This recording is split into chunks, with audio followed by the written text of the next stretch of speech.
definition of. In other words, it's REM, meaning of this thing called love. Are you up on this? If so, then you can get up off a hug and a kiss. Come in, baby. Yeah. You sexy mother. Come in, baby. Yeah.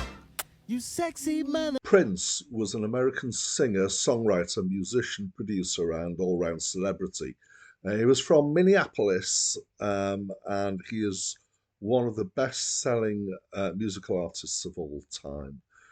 His career started in the 1970s, but he really came to prominence in the 1980s. He's known for his androgynous and sexy persona, for his music, which is involved particularly elements of funk and soul pop, for his wide vocal range, and for being occasionally somewhat bonkers. I always feel like he was in the 80s somewhat in the shadow of Michael Jackson. He was kind of like the Rolling Stones to Michael Jackson's Beatles, as it were. In 1993, he changed his name to an unpronounceable symbol and became known as the artist formerly known as Prince, or the artist, which was to do with, apparently wasn't just to do with being silly, but was to do with some contractual issues with Warner Brothers. And he died in 2016.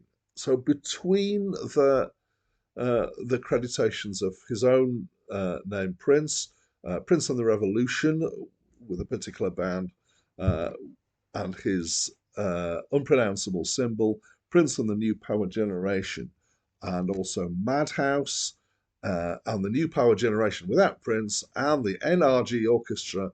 There have been 48 albums. 3 of those have been posthumous. And estimates at how many complete songs he'd written range from 500 to over 1,000. Hi, my name's Dan, and I am British, and to prove it, I have a cup of tea with me. Thank you to my wife. So this was the 14th studio album by Prince, and it's credited to Prince and the New Power Generation, which was his band at the time. It is titled with an unpronounceable symbol, which is also untypable because it's not part of normal letter set. It's generally known as Love Symbol, and this was the symbol that became, shortly after this album was released, his stage name. Curious from that. The one song that I knew on this album before I started listening to it. So I've come across Prince before, but I've never heard this album before.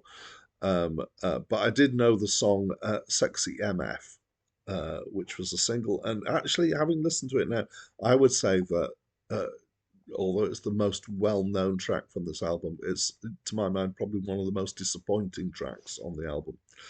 So, it was conceived as a fantasy rock soap opera about an Egyptian princess falling in love with a rock star, played, of course, by Prince, and entrusting him to a mysterious religious artifact called the 3 Chains of Gold, while she's being chased by 7 assassins.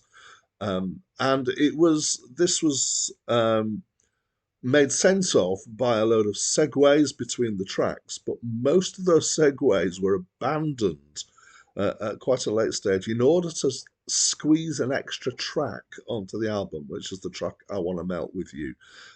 So the album is 75 minutes, so it's quite a long album, and that's about the limit of a CD, or certainly was at the time. So what it was that why he particularly wanted to get that track on and had to abandon all his segues, I have no idea. I suspect it might have been better, certainly to my mind, as a more coherent story with it.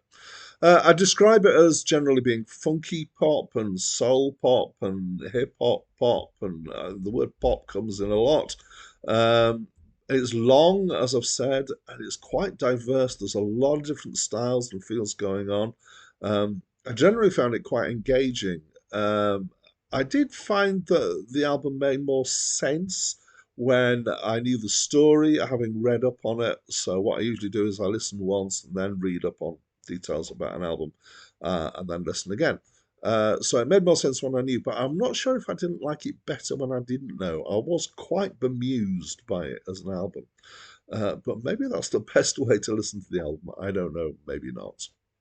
Quite a lot of these tracks are essentially about sex in all sorts of different forms and ways. Uh, Particularly draw out the track called The Confidential and a track called Blue Light. There's a track, Three Chains of Gold, which is obviously a reference to this artifact, which struck me as being very much like a musical theatre number. There's a track seven. I'm not quite sure how to describe it, which is about these seven assassins.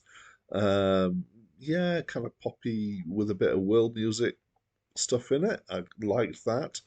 There are two tracks, one fairly early on called The Max, and the very last track on the album called The Sacrifice of Victor, that have a sound that really reminded me of Janet Jackson's album Rhythm Nation 1814, and particularly the snare sound.